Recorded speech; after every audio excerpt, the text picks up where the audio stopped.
या क्षणाची मोठी बातमी समोर येते। नाशिकमधून नाशिकच्या हिरावाडीमध्ये भीषण आग लागली आहे।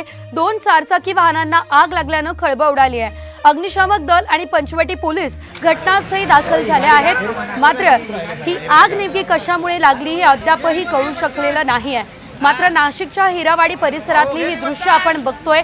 अतिशय भीषण अशी ही आग लागली असल्याचं आपण पाहतोय। नाशिकमधील हिरावाडी परिसरात 2 चारचाकी वाहनांना ही आग लागली। दुपारच्या सुमारास ही आग लागली असल्याने ही आग आणखी वाढत गेलेली आहे। अग्निशामक दल आणि पंचवटी पोलीस हे घटनास्थळी दाखल झाले आहेत। मात्र ही आग कशामुळे लागली हे अद्याप कळू शकलेलं नाही। अधिकचे अपडेट घेऊयात आमचे प्रतिनिधी तबरेज शेख यांच्याकडून। तबरेज, आपण बघतोय 2 चारचाकी वाहनांना आग लागली असल्याचं कळतंय, मात्र नेमकं यामागचं कारण काय आहे सविस्तर?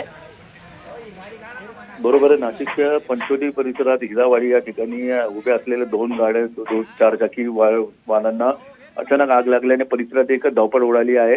आता अग्निशमक दल या घटनास्थळी दाखल झालेला आहे। मोठ्या प्रमाणात नागरिकांची या ठिकाणी गर्दी जमा झालेली आहे आणि मोठ्या प्रमाणात आग लागली आहे। या ठिकाणी नेमका आग कोणी लावली आहे का लागली आहे, पोलीस आता या तपास करत आहे। नेमका आग कशामुळे लागली आहे अद्यापही कळू शकलेलं नाही। तबरेज, धन्यवाद दिलेल्या या सर्व अपडेट्ससाठी।